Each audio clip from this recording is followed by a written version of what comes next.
Assalamualaikum semuanya. Kembali lagi bersama saya Spika Fitriana pada materi analisis kompleks. Nah, pada pertemuan kali ini kita akan membahas tentang fungsi, limit, dan kekontinuan fungsi kompleks. Nah, langsung saja kita pada materi pertama yaitu adalah fungsi kompleks. Fungsi kompleks didefinisikan yaitu identik dengan fungsi satu berubah Y sama dengan Fx. Namun, untuk pengganti berubah bebas X tersebut ada oleh Z dan berubah tak bebasnya Y dengan W. Dengan demikian, maka fungsi kompleks tersebut dapat kita tulis dengan W sama dengan Fz atau disebut dengan W sama dengan fungsi dari Z, di mana Z tersebut adalah himpunan di bidang kompleks. Nah, kita misalkan D itu adalah himpunan titik pada bidang Z. Fungsi kompleks atau F adalah suatu aturan yang memasangkan titik Z oleh anggota D dengan satu dan hanya satu titik W pada bidang W, yaitu Z, W itu disebut dengan fungsi yang dapat ditulis dengan W sama dengan fungsi dari Z. Himpunan D itu disebut dengan domain dari F dan dinyatakan oleh DF, dan FZ disebut rank dari F dinyatakan oleh RF, yaitu himpunan fungsi Z untuk setiap Z anggota D. Nah, di sini kita misalkan W sama dengan U dikali IV itu adalah nilai fungsi F. Di Z sama dengan X ditambah Y. Nah, sehingga dapat kita simpulkan menjadi W sama dengan fungsi Z sama dengan F kali X ditambah Y sama dengan juga U ditambah I dikali V sama dengan juga X dikoma Y ditambah IV dikali X, Y. Nah, untuk koordinat polarnya R dan theta pada X dan Y akan digunakan, yaitu U ditambah IV sama dengan F buka kurung RE pangkat I theta, di mana W sama dengan U ditambah IV dan Z sama dengan RE pangkat I theta itu, sehingga Fz-nya atau fungsi Z-nya bisa kita tulis dengan Fz atau fungsi Z sama dengan U dikali R, theta ditambah IV dikali R, theta. Nah, contoh-contoh fungsi kompleks itu yaitu yang pertama, W sama dengan Z kuadrat ditambah 10. Fungsi ini disebut dengan fungsi domain seluruhnya di bidang Z. Yang kedua, W sama dengan Z inverse, disebut fungsi dengan semua titik pada bidang Z, kecuali di Z sama dengan 0. Yang ketiga, W sama dengan mutlak Z ditambah I Z konjugat dikurang Z pangkat min 2. Disebut fungsi dengan semua titik pada Z, kecuali pada Z sama dengan 0. Yang keempat contohnya yaitu W sama dengan 1 per X kuadrat ditambah 1. Nah, ini disebut semua titik pada bidang Z, kecuali di Z sama dengan plus minus I. Nah, jenis-jenis fungsi kompleks itu ada beberapa macam. Yang pertama, fungsi suku banyak. Bentuk umum dari fungsi suku banyak ini yaitu W sama dengan A0 dikali A pangkat N ditambah A1 dikali Z pangkat N dikurang 1 ditambah titik-titik sampai A N dikurang 1 dikali Z ditambah A N, maka akan menjadi hasilnya PZ. Di mana A0 tidak sama dengan 0. Nah, A1 sampai AN. Konstanta kompleks disebut dengan konstanta kompleks dan N itu disebut bilangan bulat positif yang disebut derajat suku banyak atau PZ. Transformasi dari W sama dengan AZ dikurang B itu dinamakan transformasi linier.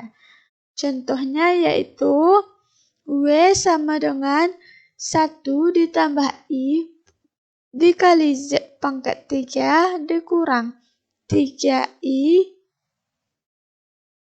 Z dikali Z kuadrat ditambah 2 dikurang 2I dikali Z ditambah 4 dikurang 2I.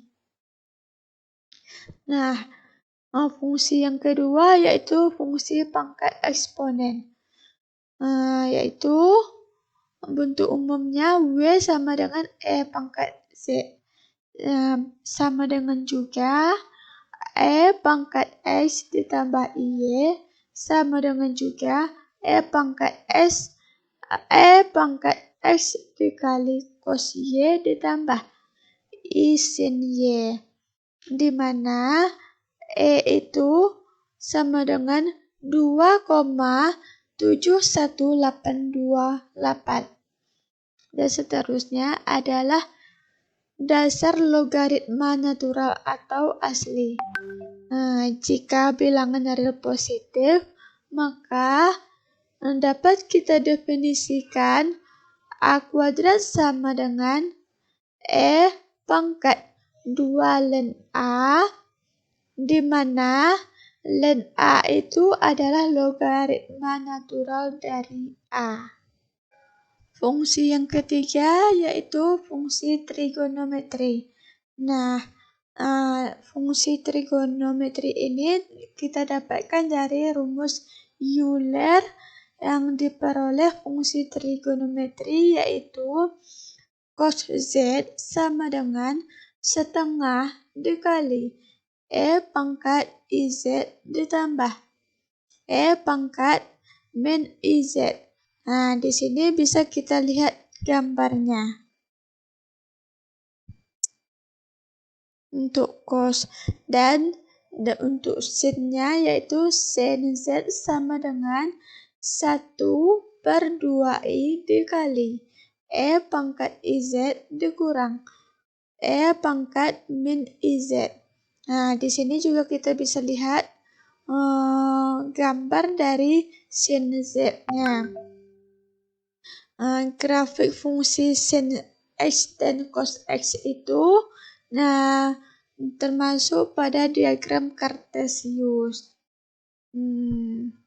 Dengan mengubah fungsi trigonometri dalam bentuk seperti pada gambar tadi, dan bisa kita manfaatkan fungsi-fungsi eksponennya.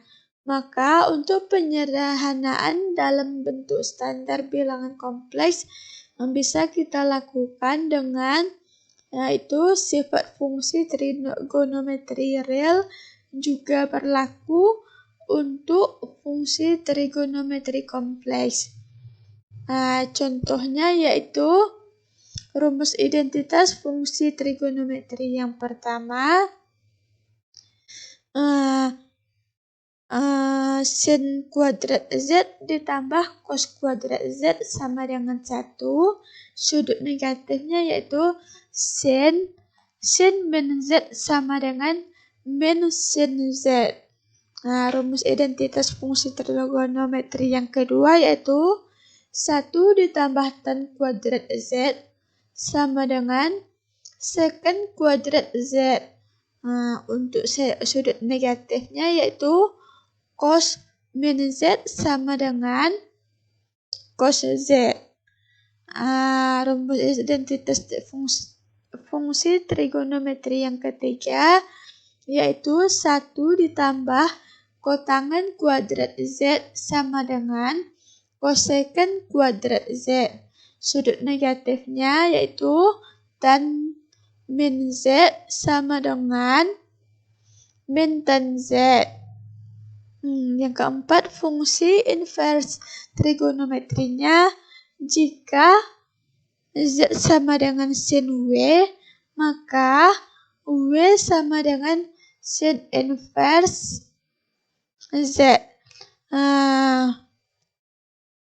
Atau bisa disebut juga dengan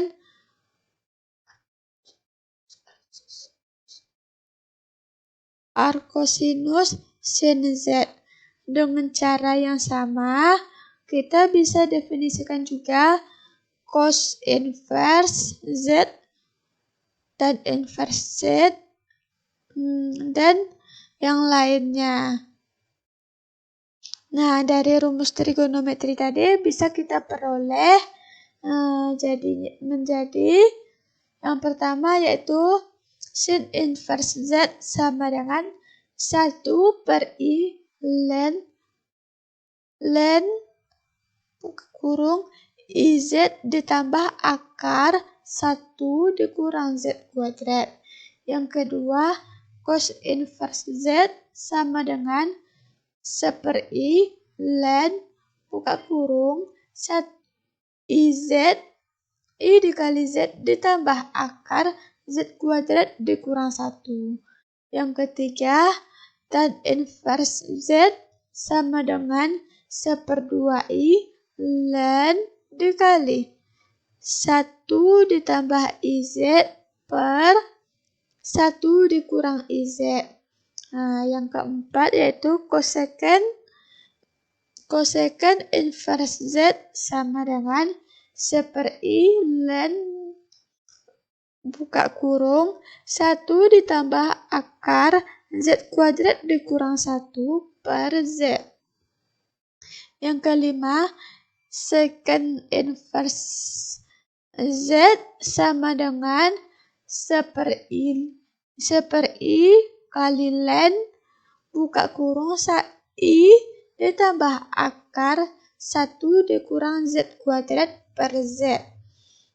Yang keenam atau yang terakhir yaitu kotangan inverse Z sama dengan 1/2I ln buka kurung Z ditambah I per Z dikurang I.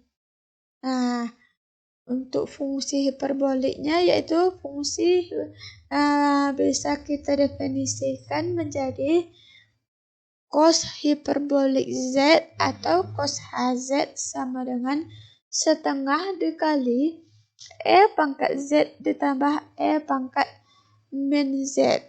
Dan untuk sinnya, sin hiperbolik Z atau sin HZ sama dengan setengah dikali E pangkat Z dikurang E pangkat min Z. Bisa kita lihat dari gambar di sini, yaitu untuk nilai X-nya dan untuk nilai Y-nya. Maka akan mendapatkan gambar seperti yang ada pada layar. fungsi ini terdapat pada diagram Kartesius. Pada fungsi hiperbolik ini akan berlaku sin hiperbolik min Z sama dengan min sin hiperbolik Z. Yang kedua, cos hiperbolik min Z sama dengan cos hiperbolik Z. Yang ketiga, tan hiperbolik min Z sama dengan min tan hiperbolik Z. Nah, hubungan antara fungsi trigonometri dan fungsi hiperbolik itu yaitu yang pertama, sin IZ sama dengan I sin hiperbolik Z. Untuk sin hiperbolik Z-nya sama dengan I sin Z. Kalau untuk cos IZ-nya sama dengan cos hiperbolik Z. Dan untuk cos hiperbolik IZ-nya sama dengan cos Z. Dan untuk tan IZ-nya sama dengan I tan hiperbolik Z. Untuk tan hiperbolik IZ-nya sama dengan I tan Z atau untuk trigonometrinya. Contohnya yaitu yang pertama,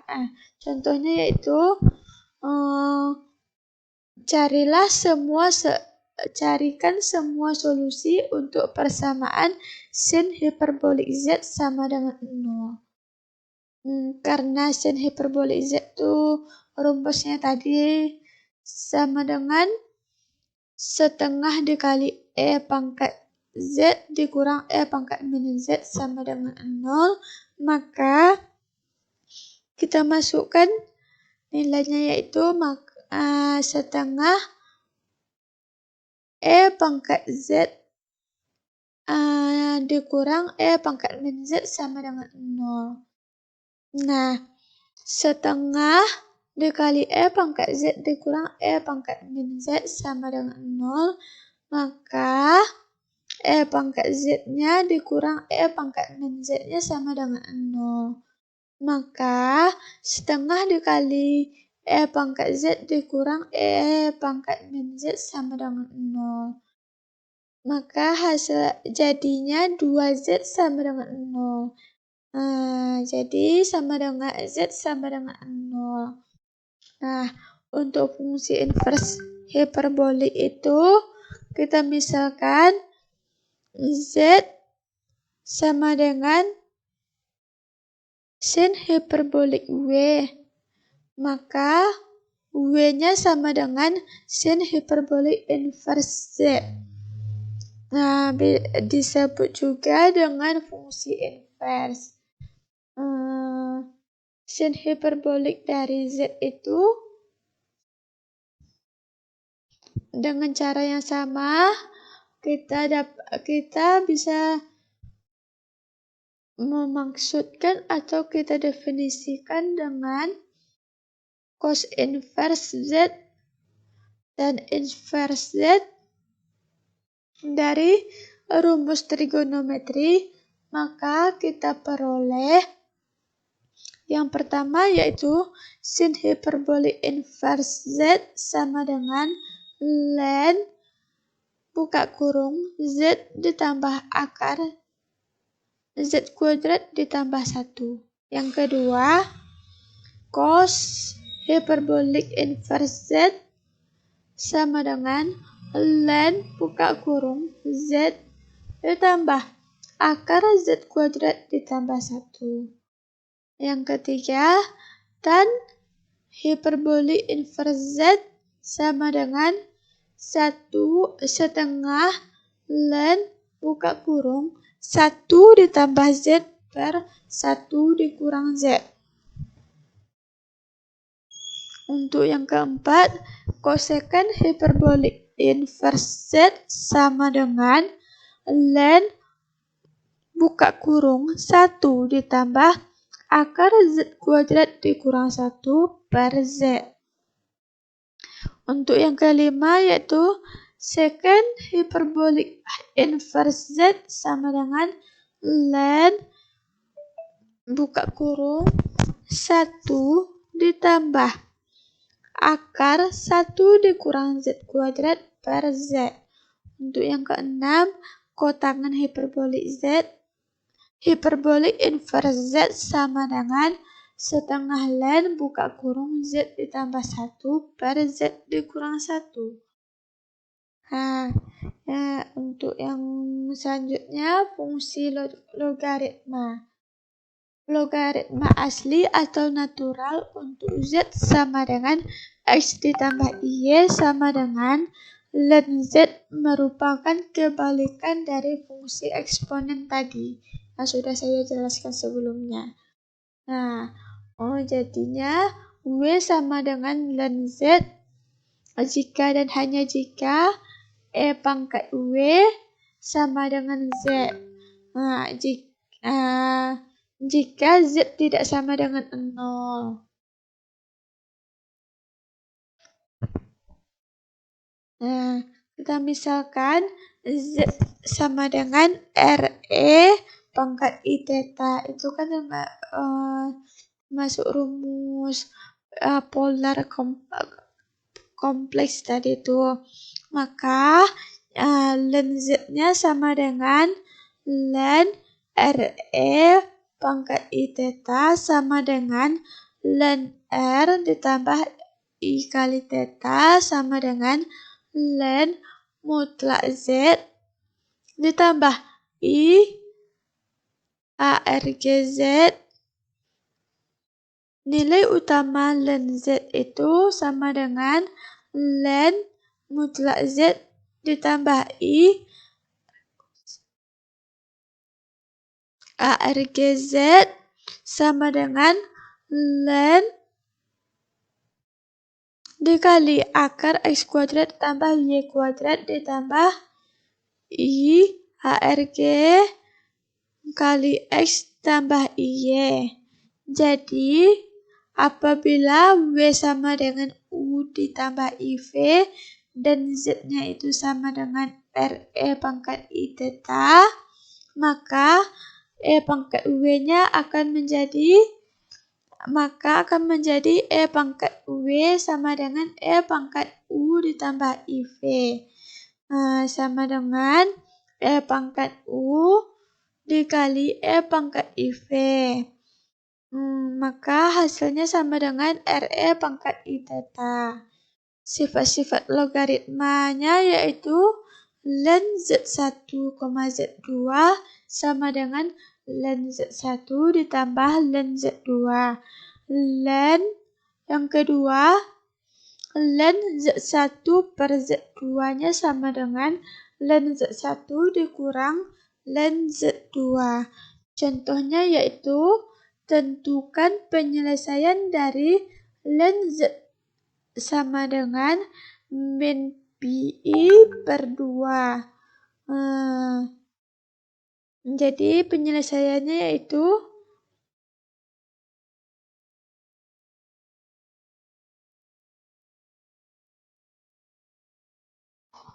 ln Z sama dengan ln R ditambah I theta sama dengan min pi per 2. Ln R-nya sama dengan 0, R-nya sama dengan 1, dan theta-nya itu sama dengan min pi per 2. Maka akan kita dapatkan yaitu Z sama dengan RE pangkat I theta sama dengan E pangkat min pi per 2 sama dengan sama dengan min I. Nah, kita masuk materi yang kedua yaitu limit fungsi kompleksnya. Limit yang pertama yaitu limit fungsi secara intuisi.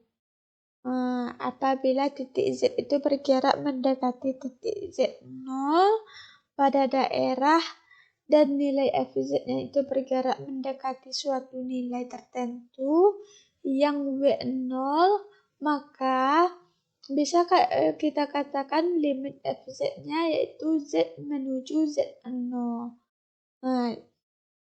Seperti pada di bawah ini yaitu limit Z menuju Z0 Fz sama dengan W0. Yang kedua yaitu limit fungsi secara formal. Kita misalkan W sama dengan Fz didefinisikan terdefinisi pada daerah D, limit Fz atau fungsi dari Z adalah W0. Untuk Z menuju Z0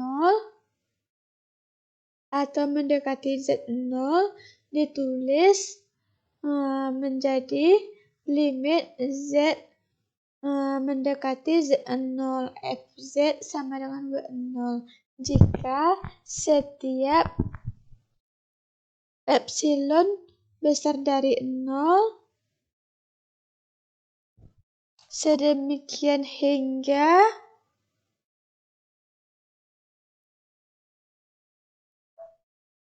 mutlak Fz dikurang W0 kecil dari epsilon apabila 0 kecil dari Z dikurang Z0 kecil dari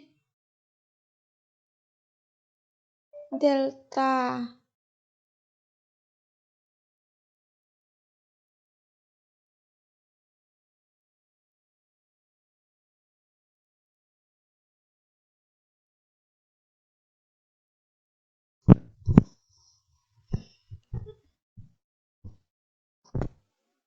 Untuk diingatkan, titik Z0 yang pertama tuh titik Z0 itu tidak perlu termasuk domain fungsi F. Yang kedua, peubah Z itu menuju Z0 melalui sembarang lengkungan K. Artinya, Z menuju Z0 itu dari segala arah. Apabila Z menuju Z0 itu melalui dua lengkungan yang berbeda akan mengakibatkan Fz menuju dua nilai yang berbeda. Maka, limit fungsi F tersebut tidak ada untuk Z menuju Z0. Contohnya, yaitu yang pertama, buktikan bahwa limit Z mendekati Z0 Fz sama dengan Z0 apabila Fz sama dengan Z. Nah, kita buktikan ditunjuk dengan cara itu kita ditunjukkan untuk setiap epsilon besar dari 0 terdapat delta besar dari 0 dikali min Z0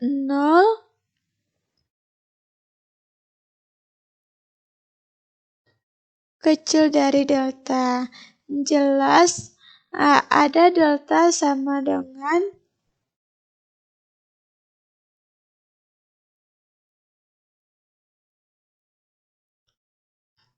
apabila mutlak Z dikurang Z0 kecil dari delta, maka mutlak Fz dikurang Z0 kecil dari epsilon.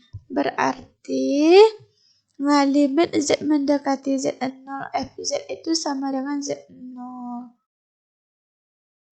Yang kedua, buktikan bahwa limit Z mendekati Z0 yaitu Z kuadrat sama dengan Z0 kuadrat. Pembuktiannya yaitu untuk setiap epsilon besar dari himpunan kosong akan dicari delta sehingga mutlak Z kuadrat dikurang Z0 kuadrat kecil dari epsilon apabila mutlak Z dikurang Z0 kecil dari delta. Jika delta kecil dari sama dengan 1, maka 0 kecil dari mutlak Z dikurang Z0 kecil dari delta mengakibatkan mutlak Z kuadrat dikurang Z0 kuadrat sama dengan mutlak Z dikurang Z0 dikali mutlak Z ditambah Z0 ditambah kecil dari delta mutlak Z ditambah Z0 sama dengan delta mutlak Z dikurang Z0 ditambah 2Z0 kecil dari delta dikali buka kurung mutlak Z kurang Z0 ditambah 2 mutlak Z0 kecil dari delta dikali mutlak 1 ditambah 2 dikali mutlak Z0. Apabila diambil delta minimum antara 1 dan epsilon per 1 ditambah 2 mutlak Z0, maka mutlak Z2 dikurang Z0 kuadrat kecil dari apabila mutlak Z dikurang Z0 kecil dari delta. Berarti akan menjadi limit Z mendekati Z0, Z kuadrat sama dengan Z0 kuadrat. Jika fungsi f mempunyai limit untuk Z menuju Z0, maka nilai limitnya akan tunggal. Nah, pada materi yang ketiga itu yaitu kekontinuan fungsi. Nah, misalkan fungsi fz itu terdefinisi di D pada bidang Z dan titik Z0 itu terletak pada interior D, fungsi fz dikatakan kontinu di Z0 apabila limit Z mendekati Z0 fz sama dengan fz0. Secara terinci, syarat fungsi fz kontinu di Z0 adalah yang pertama yaitu F0 itu ada. Yang kedua, limit Z mendekati Z0 Fz itu ada. Yang ketiga, limit Z mendekati Z0 itu Fz sama dengan F0. Nah, fungsi dari Fz dikatakan kontinu yaitu apabila suatu daerah R apabila Fz-nya itu kontinu di setiap titik pada daerah R tersebut. Nah, syarat ini akan mengandung maksud bahwa fungsi itu hanya mungkin kontinu pada satu titik dalam daerah definisinya. Fungsi fz itu disebut diskontinu di titik Z sama dengan Z0 apabila salah satu atau lebih persyaratan kontinu itu tidak dipenuhi.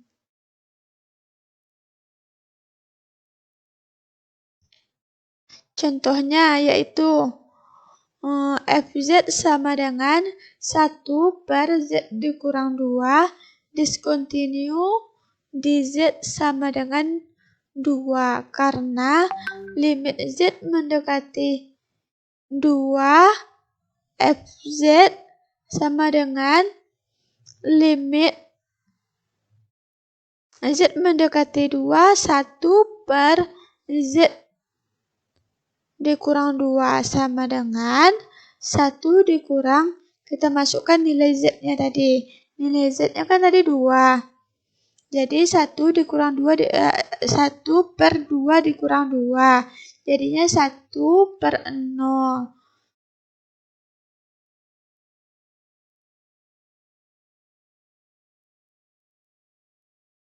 Maka E2-nya tidak dapat didefinisikan karena penyebutnya adalah 0. Karena kan 1 per 0 itu tidak terdefinisi.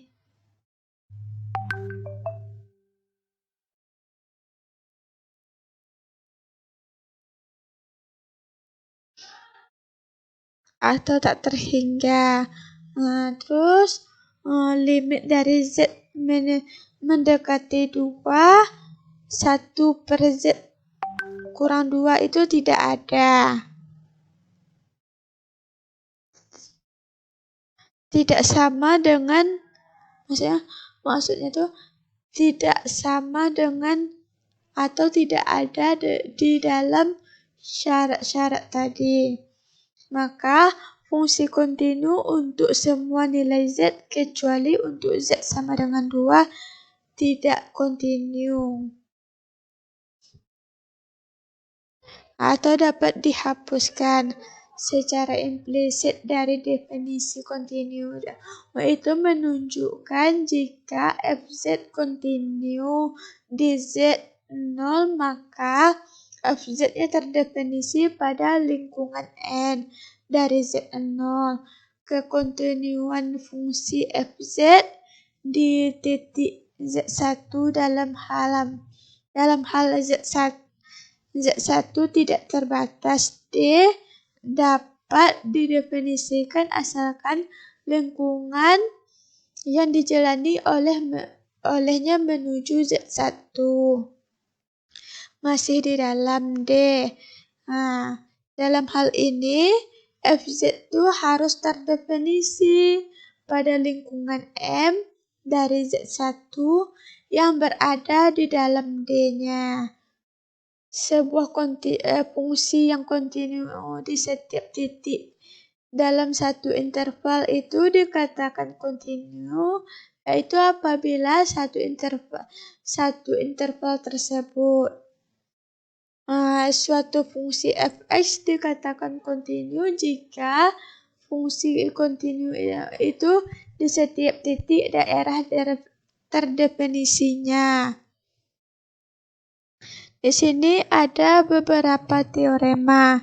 Teorema akan kita bahas. Teorema yang pertama yaitu jika 1 Fz sama dengan U dikali X, Y ditambah IV kurung X, Y. Yang kedua Fz sama dengan terdefinisi di setiap titik pada daerah R.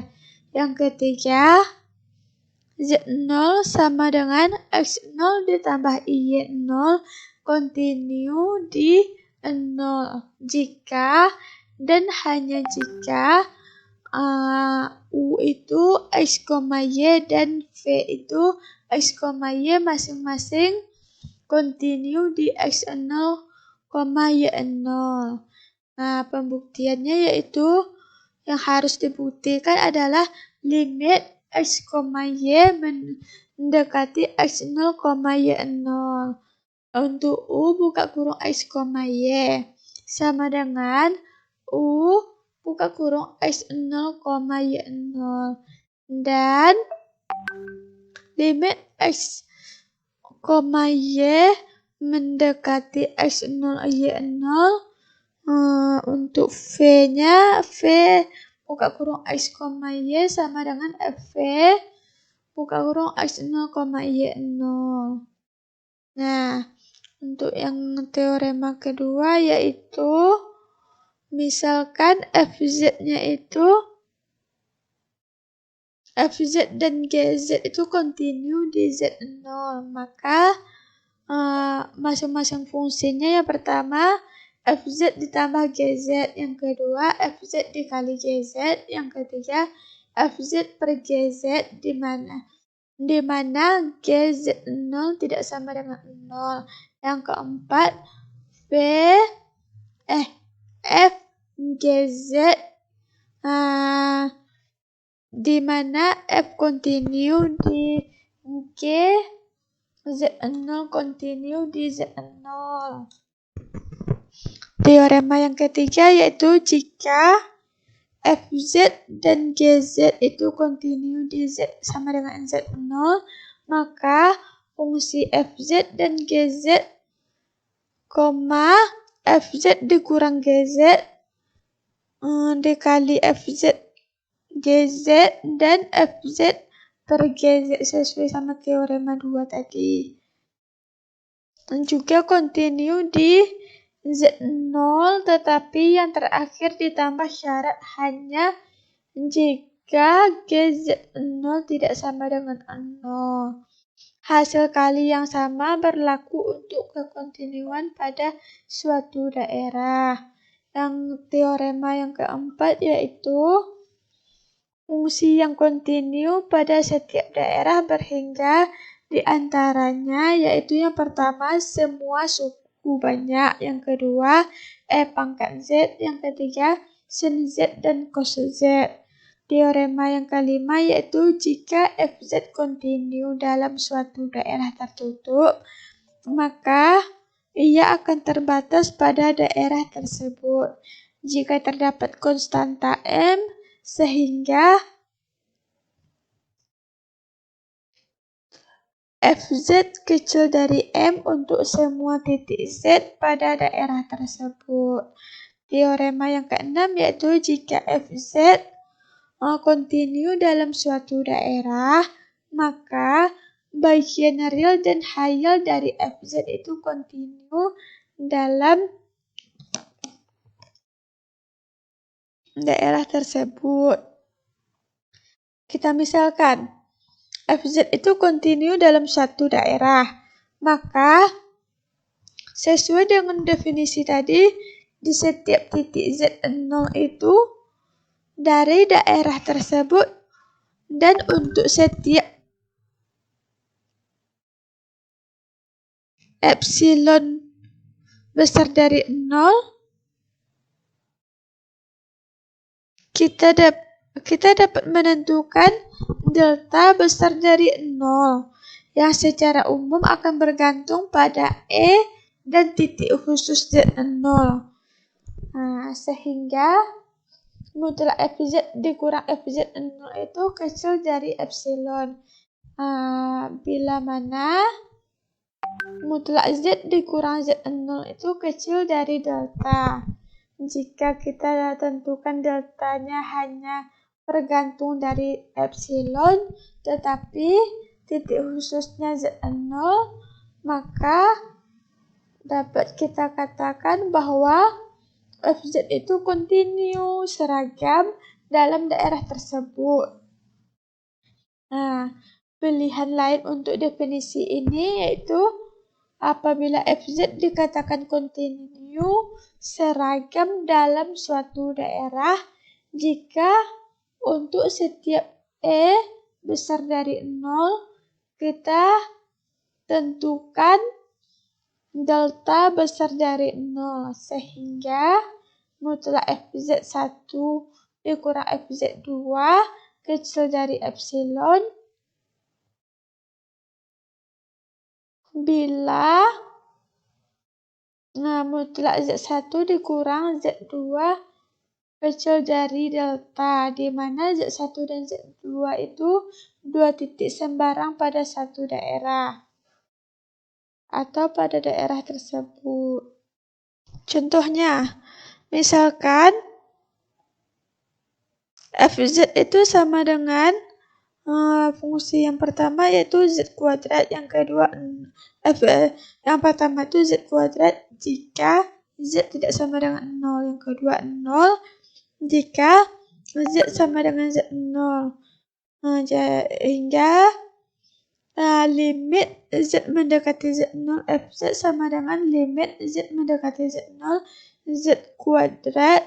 Kita masukkan fungsi yang pertama yaitu Z kuadrat sama dengan Z0 kuadrat. Tetapi pada FZ0 sama dengan 0, maka limit Z mendekati Z0 itu FZ tidak sama dengan FZ0.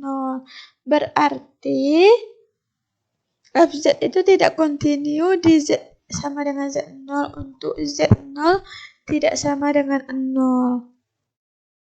Baiklah, hanya itu yang dapat saya sampaikan. Jika ada kesalahan saya mohon maaf. Wabillahi taufiq wal hidayah. Wassalamualaikum warahmatullahi wabarakatuh.